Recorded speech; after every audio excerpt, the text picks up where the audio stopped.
On aurait pu demander au ministre Blanquer d'être là, mais bon, ça n'aurait pas été facile, pas plus que le recteur d'ailleurs. Mais on va nous parler de la rentrée scolaire quand même. On en parle avec Daniel Amouni, président de la FCPE, c'est dans le Gardien Réunionnais.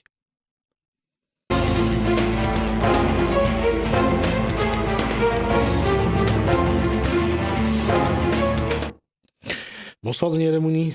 Bonsoir. Alors, on dit toujours que là, la rentrée, c'est... On change tout, on change les cartables, on change la classe, on change les profs, mais on ne change pas les élèves. On ne change pas des élèves, mais il y a de nouveaux élèves tous les ans. Il y a ceux qui partent après avoir passé leurs examens et qui ont donc poursuivent les études notamment. Et puis les petits nouveaux qui arrivent en maternelle, ceux qui rentrent en sixième, enfin ceux qui rentrent déjà au CP, ceux qui rentrent en sixième. Donc tout ça, c'est nouveau. Il y a certaines nouveautés effectivement chaque année. Et c'est un paradoxe, mais finalement, on se rend compte tout ce qui a été dit entre février et juin est tombé tout d'un coup sous le silence. Alors on se demande qu'est-ce qui va se passer. Il y a les 200 c'est cette rentrée-là pour les 200 000 gamins qui commencent dès les maternelles.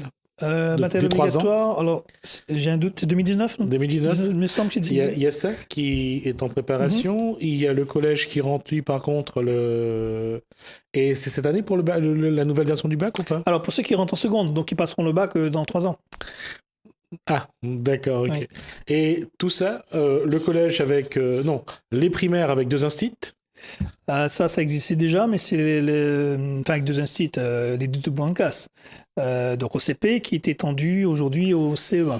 C'est-à-dire que 12 élèves par classe. 12 élèves par classe et parfois des classes doubles, c'est-à-dire donc pour des contraintes de locaux. Donc vous avez 2 classes de 12 avec 2 enseignants. Donc oui, là, ça fait des classes à 2 enseignants. Un enseignant qui fait histoire, qui fait français, ou qui fait géo, qui fait français, ça a votre approbation ou pas? Alors, c'est pas que ça a notre approbation ou notre désapprobation, ça a toujours on parle été. De collège, là. On parle de collège. Ça a toujours été le cas. Il y a toujours eu des profs. Moi, j'ai toujours connu, même quand j'étais au collège. Oui, le professeur français, qui faisait latin ou qui faisait l'histoire ou la géographie. Ouais. Ça a toujours existé. Donc, ce qu'on appelle je crois, des bivalences. Il y a aussi aujourd'hui des professeurs qui font soit anglais-créole ou soit français-créole, qui existent également, ce qui peut parfois être une bonne chose, mais parfois poser problème, notamment lorsque on supprime le demi-poste et on perd souvent, malheureusement, l'option créole. Il y a une chose aussi qui est visible en métropole, c'est que c'est pas facile de trouver des professeurs. Oui, parce que tout simplement aujourd'hui, le métier n'est pas suffisamment valorisé. À La Réunion, c'est la même chose ou bien la surrémunération a encore ce petit côté attrayant? Aujourd'hui, la surrémunération, oui, elle a un côté attrayant puisque nous avons toujours beaucoup d'enseignants des autres académies qui demandent La Réunion. La Réunion reste une destination très demandée. Je vais y revenir. Je voulais juste rectifier sur ce que je disais. C'est vrai que la surrémunération reste un côté attrayant parce que, pourquoi je fais le parallèle? Parce qu'en métropole, on commence de nouveau à trouver des instits au niveau du bac. Mm-hmm. Parce qu'il y a de moins en moins de personnes qui souhaitent être enseignants, surtout dans les zones difficiles. D'une part, ça c'est une chose. Et il y a une autre réalité, c'est que de moins en moins, la formation, il y a aussi de plus en plus de personnes qui quittent l'enseignement pour autre chose. C'est vrai que par rapport au salaire en métropole, je pense qu'on peut trouver du travail mieux payé et moins contraignant. Il y a une chose, et je le dis souvent, il faut quand même rendre hommage à nos enseignants, quel que soit le niveau, parce que vivre avec des enfants, que ce soit en maternelle, en primaire, en collège ou au lycée, pendant toute une journée, avoir parfois 7 à 8 classes différentes pour quand on est au collège ou au lycée, c'est un vrai travail. Il ne faut pas croire que... je ne dis pas que tout le monde travaille pareil, mais il y a des enseignants qui se donnent beaucoup. Et je crois que là, il faut aussi leur rendre hommage parce qu'il y en a qui méritent vraiment et qui essayent vraiment d'apporter quelque chose. Mais il y a aussi les feignants comme partout. Hein. Attention, je reste honnête avec moi malgré tout. Mais il y a une réalité aussi, c'est que aujourd'hui, est-ce que la formation, et on va revenir aux chiffres de l'OCDE, c'est la France est l'un des pays qui valorise le moins ses enseignants, qui paye le moins ses enseignants. Et est-ce que aujourd'hui, quand on voit ce qui se passe au niveau du gouvernement, est-ce qu'il y a une chance pour que demain, les enseignants soient mieux valorisés? En tout état de cause, les syndicats d'enseignants, mais aussi les associations de parents d'élèves, les fédérations comme la FCPE, militent pour déjà une meilleure formation, donc au niveau des ESP, véritable formation pour les nouveaux enseignants qui arrivent. Je pense qu'il faut effectivement aussi valoriser le métier, parce qu'aujourd'hui, on recrute à une inflation. Avant, on recrutait à bac plus 3. Même à mon époque, c'était au niveau bac. Après, ça a été bac plus 3. Maintenant, c'est bac plus 5. Alors, quand on a fait 5 années d'études après le bac et que on vous propose un salaire de moins de 1 600 € par mois pour enseigner avec tout ce qu'il y a autour, effectivement, le métier n'est pas suffisamment valorisé et en tout cas, il n'est pas rémunéré à la hauteur de ce qu'il devrait être. Donc, de ce côté-là, alors, ce n'est pas aujourd'hui la direction que prend le gouvernement, parce que le gouvernement, il est dans une logique d'économie, et d'économie à tous les niveaux. Et tout ce qui a été fait jusqu'à maintenant, le retour à 4 jours, toutes les réformes qui sont mises en place, n'a qu'un seul objectif, c'est de réduire les coûts.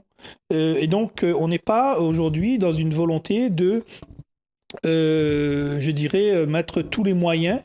Donc, au niveau des enseignants, formation, rémunération, etc. Et au niveau aussi des écoles pour que nos enfants aient les meilleures chances d'étudier dans de bonnes conditions. Alors je vais revenir sur un point qu'on avait dit tout à l'heure, c'est combien d'enseignants vont rentrer à La Réunion pour cette... Alors, je n'ai pas eu le chiffre toujours exact, de 300 à 400. Voilà, c'est un peu moins même. Hein, je crois que c'est dans les 200 entre 200, autour de 250, je crois. Ça se réduit apparemment. C'est à peu près... je crois qu'il y a une année, c'était un peu moins de 100. Voilà, mais c'est toujours autour de 200, 300. Voilà, ce qui n'est pas suffisant. Les départs à la retraite qui n'est pas entièrement compensé. Oui, mais est-ce qu'à La Réunion, on ne produit pas assez d'enseignants pour les postes qui sont vacants?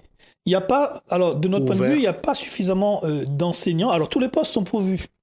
Aujourd'hui, ils sont pourvus, mais ce qu'on constate, c'est que dans la gestion au quotidien, notamment lorsqu'il y a des absences, on a du mal à trouver à tous les remplacements. Donc il y a aussi un manque à ce niveau-là. Là aussi, il y a une chose, c'est-à-dire qu'on demande toujours 2 semaines pour remplacer un professeur. Alors il y a 2 semaines pour ce qu'on appelle les absences de longue durée, mais il y a aussi les absences de courte durée. Si on prend dans le premier degré, une absence est remplacée le jour même.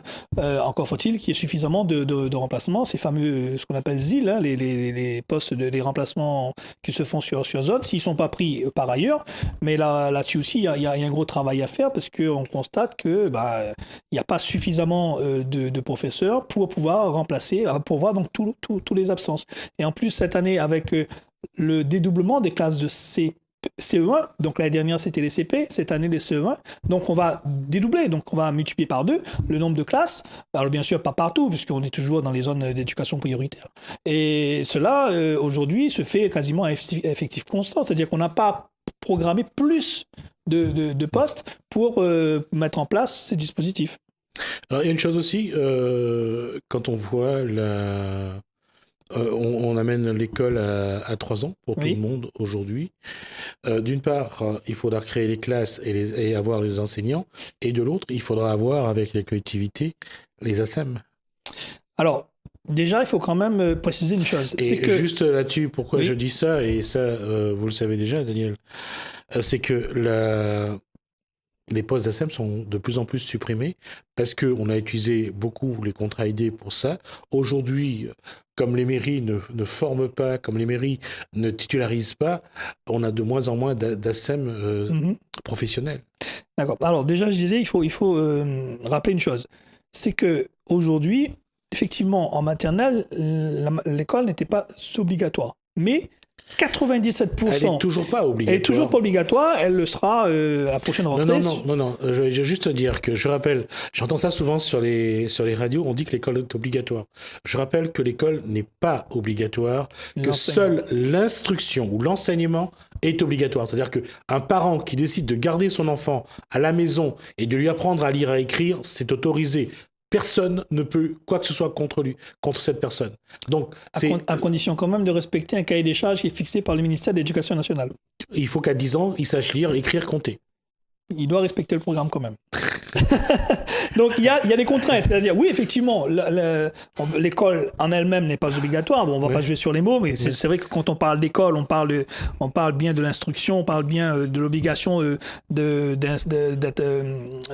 suivre un programme, une scolarité. Cette scolarité, elle se fait dans le privé, elle se fait à domicile, elle se fait, comme on appelle, avec les précepteurs et compagnie, etc., ou elle se fait par le biais de l'éducation nationale. Donc, nous, on est dans le cadre de l'éducation nationale. Quand on parle de l'école, on parle bien dans le cadre de l'éducation nationale. Et donc, ce que je disais, c'est qu'effectivement, c'est que ce n'était pas obligatoire aujourd'hui pour les maternelles, mais que 97% des enfants de 3 ans à 6 ans fréquentaient une école, qu'elle soit publique, privée, notamment, puisque comme c'est pas obligatoire, si vous ne mettez pas votre enfant à l'école, vous n'avez pas cette obligation d'instruction.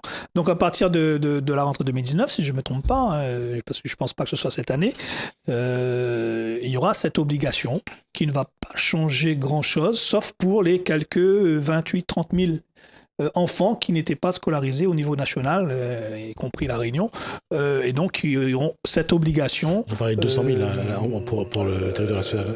Alors du 28 000, c'est peut-être le chiffre pour la Réunion, je mélange un peu les chiffres, on est encore en vacances. Donc il y a voilà, mais oui, 97 000, effectivement, c'est 28 000, 3%, c'est pas 28 000, c'est beaucoup plus, effectivement. Donc il y aura cette obligation. Alors qu'est-ce que ça va changer? Ça va surtout changer pour les parents, qui aujourd'hui avaient fait le choix de ne pas mettre leur enfant dans une classe maternelle. Pour l'école, est-ce que ça va changer beaucoup de choses? Il y aura un afflux, un peu plus d'enfants, mais 3%, ça peut paraître beaucoup, mais au niveau national, si on fait la répartition sur le territoire national, 3%, c'est pas énorme. Donc, effectivement, ça se rajoute, hein. Donc déjà il manque des moyens, on est bien d'accord, il manque d'enseignants, donc on va rajouter. Donc oui, il suffit pas de dire ça devient obligatoire, il faut, comme ce qu'on dit à chaque fois, il faut aussi que l'État mette les moyens pour que ça fonctionne. Aujourd'hui à La Réunion, pour la FCPE, Daniel Amouni, vous êtes le président, combien de postes d'enseignants il faudrait pour que ça soit, je dirais, juste équilibré? Ah, alors là, me pose une colle, parce qu'on n'a jamais vraiment posé la question.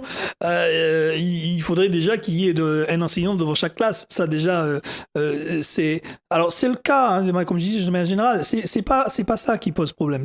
C'est souvent, ce qui pose problème, c'est la gestion de l'année scolaire, avec les enseignants qui vont en formation, les enseignants qui sont en arrêt maladie ou autre, etc. Donc, quand il y a des absences, c'est surtout là que ça pose problème.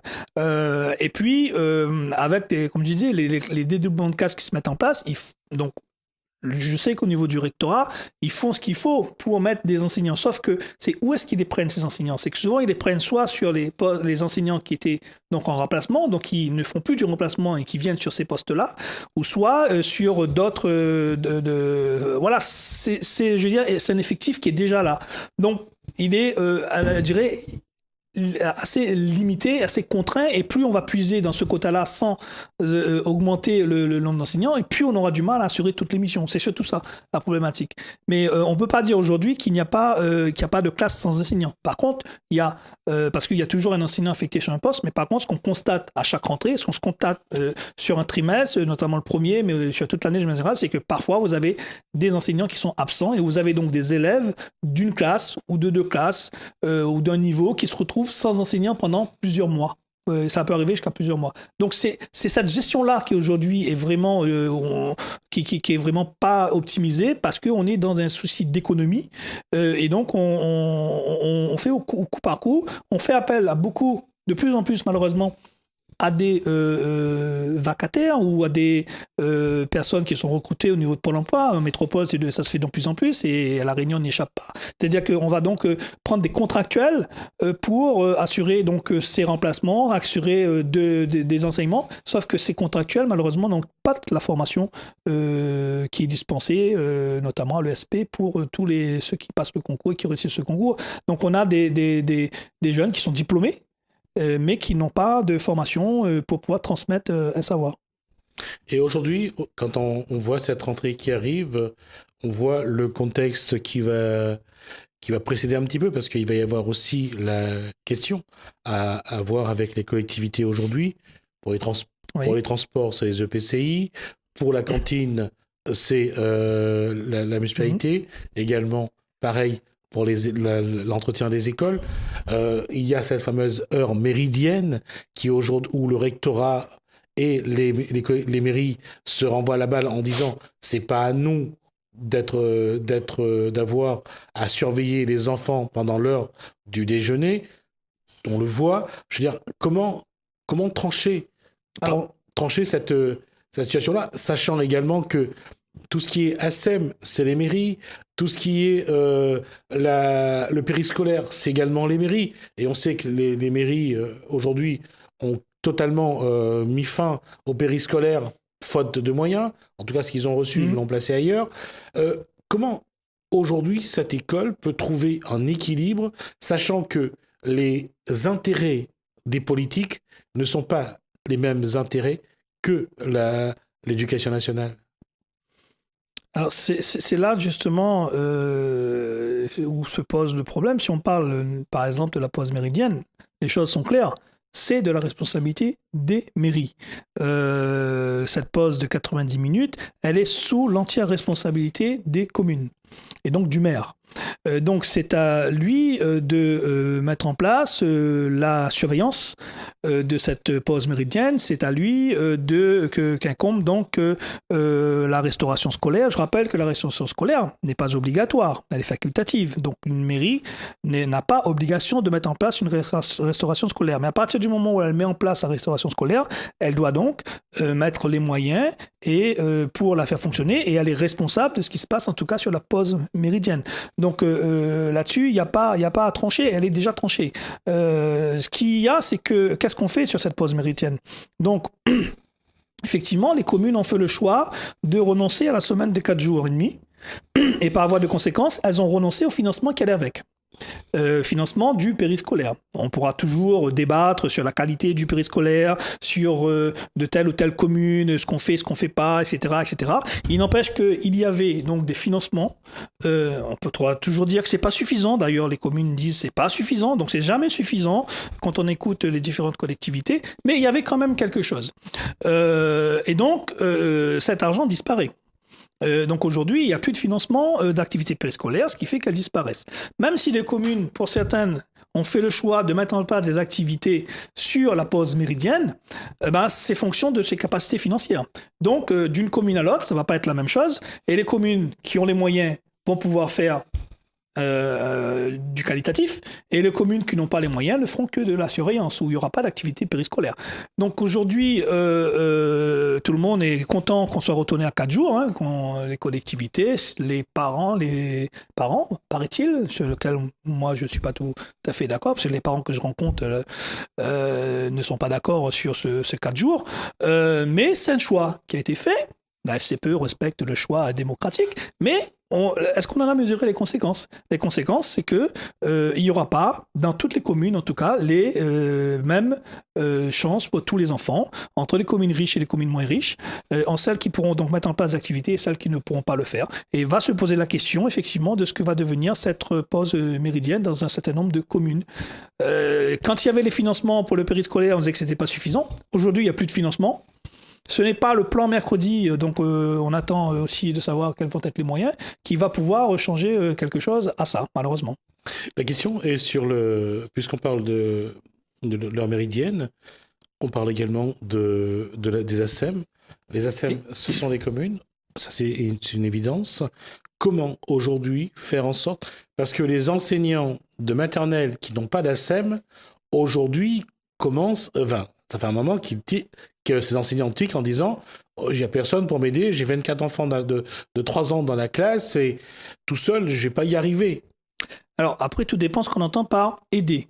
Parce qu'il faut aussi bien définir le rôle de l'ASEM. L'ASEM, elle n'a pas un rôle pédagogique, même si on constate dans certaines écoles où on confie un certain nombre de tâches à l'ASEM, et ce qui n'est pas du tout son rôle. Donc il va falloir redéfinir exactement quel est le rôle d'une ASEM, pour pouvoir ensuite mettre aussi les formations qui vont avec. Et je rappelle, ASEM, c'est agent technique spécialisé des écoles maternelles.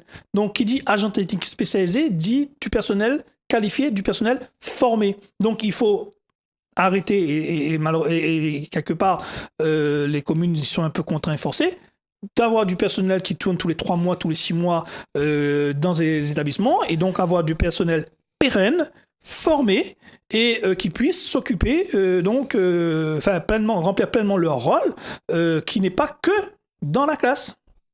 Une ATSEM peut aussi travailler notamment sur la pause méridienne ou après les cours s'il y a on met en place des garderies, etc.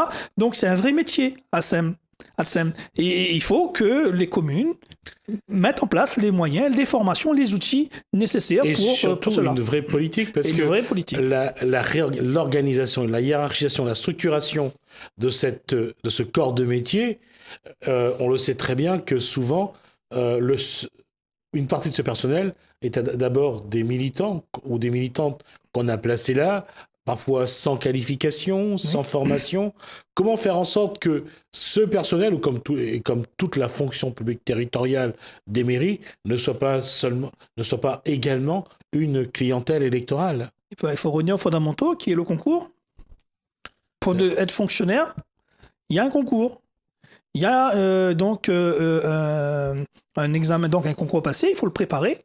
Il y a, quand vous recrutez en catégorie C, il y a un certain nombre de je dirais pas de prérequis, mais oui, il y a certaines connaissances à avoir, en catégorie B, en catégorie A, etc.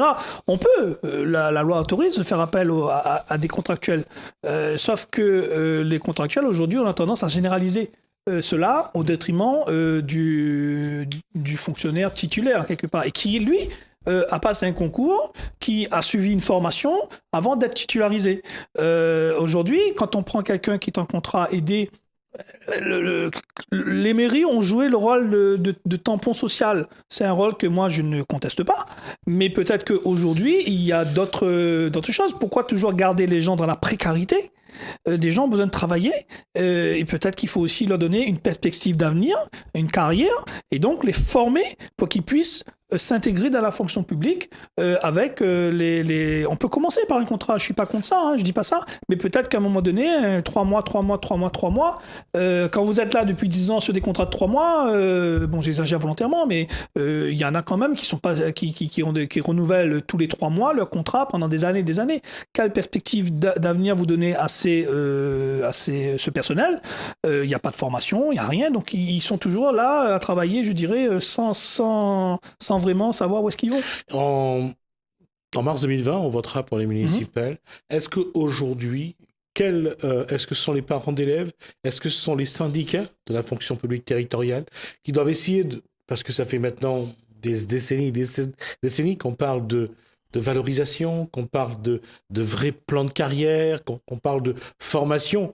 Et entre nous, on a vu que entre la dimension des promesses et le résultat à l'arrivée, il y a un sacré fossé.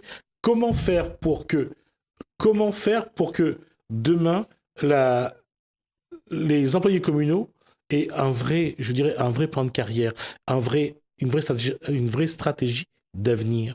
Alors là-dessus, je dirais que c'est plus le rôle des syndicats de défendre les employés, les salariés et donc les employés des collectivités. À la FCPE, encore une fois, je l'ai dit pour pas qu'il y ait confusion, la FCPE ne fait pas de politique. Oui, par contre, elle a un point de vue et elle a une opinion, on va dire, sur comment l'école devrait fonctionner. Et nous, ce qu'on dit, c'est que que ce soit les ATSEM, que ce soit les enseignants, ils doivent être formés. Et donc, ils doivent avoir un emploi pérenne. À partir de là, chaque parent est aussi électeur. Donc c'est à lui, en fonction des projets des différents candidats, de voir quel est celui qui est à même de mettre en place la meilleure des politiques. Bien sûr, nous, à la FCPE, c'est pas que nous dirons pour qui voter, on l'a jamais fait, on le fera pas, mais on a notre avis sur le programme éducatif des candidats. Donc c'est là-dessus que nous interrogerons les candidats, c'est qu'est-ce que vous allez mettre en place pour nos enfants si vous êtes élus. Et c'est ces éléments-là que l'on transmettra aux parents, dire voilà, tel candidat dit telle chose, tel candidat dit telle chose, les candidats, bien sûr, qui auront répondu à nos questions, et ça sera aux parents de faire son choix. Ce qui veut dire que pour ces élections de 2020, vous avez préparé j'allais dire, vous allez interroger chaque candidat pour ça. Vous allez leur demander de vous faire un écrit pour que vous puissiez soumettre ensuite aux parents. On l'a fait pour les présidentielles de 2012, on l'a fait pour les présidentielles de 2017, on l'a fait pour les municipales de 2014, pour les députés aussi, me semble-t-il. On le fait systématiquement, mais on n'a pas forcément un retour. Il y a des candidats qu'on n'a pas pu toucher.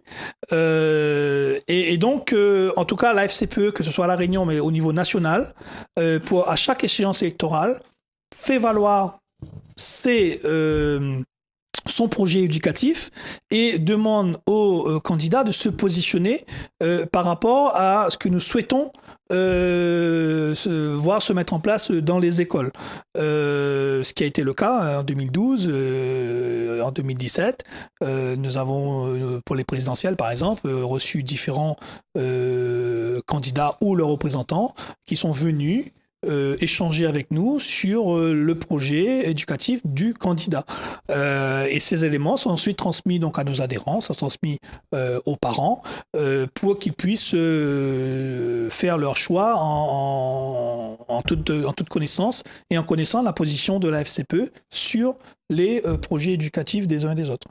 Aujourd'hui, est-ce qu'il y a les élections, justement, le 6 décembre, concernant les syndicats? Est-ce que vous allez y faire en sorte de vous faire entendre pour dire qu'aujourd'hui, qu'est-ce qu'il faudrait pour que le personnel communal soit au top pour pouvoir bien justement participer à tout ce projet éducatif? Alors, sur les élections professionnelles, donc ça concerne encore une fois les syndicats, la FCPE n'a pas son mot à dire sur non, mais ne serait-ce que pour apporter son avis, pour donner un avis. On peut, si on nous le demande, mais je veux dire, ça reste des élections professionnelles, c'est pour représenter les employés, et nous ne représentons aucun salarié, aucun employé. Donc à partir de là, on n'intervient pas dans ces élections-là. Par contre, on travaille avec les syndicats de l'éducation nationale sur telle ou telle thématique pour pouvoir défendre, lorsqu'on a des points communs, lorsqu'on est d'accord sur un certain nombre de choses, auprès du rectorat. Voilà, mais ça, c'est avec les représentations syndicales qui sont élues aux élections. D'accord. Merci, Daniel Amouni. Je crois donc que vous êtes le président de la FCPE, Fédération des conseils des parents d'élèves. On va nous se revoir dans 2 ou 3 semaines. On fera le point sur la rentrée, voir un peu qu'est-ce qui a marché, qu'est-ce qui va marcher. Et on profitera aussi, je crois, pour commencer à parler des élections des parents d'élèves, donc au conseil des écoles. Qui auront lieu donc fin septembre. Donc, on va recevoir d'ici 2 ou 3 semaines pour parler de ça. Et puis, à la rigueur, voir un petit peu, pour faire témoigner quelques parents, pour voir si vraiment, comment les parents peuvent participer justement à la vie de leur enfant dans les écoles. Ça sera avec plaisir. Merci, Daniel Amouni. Merci.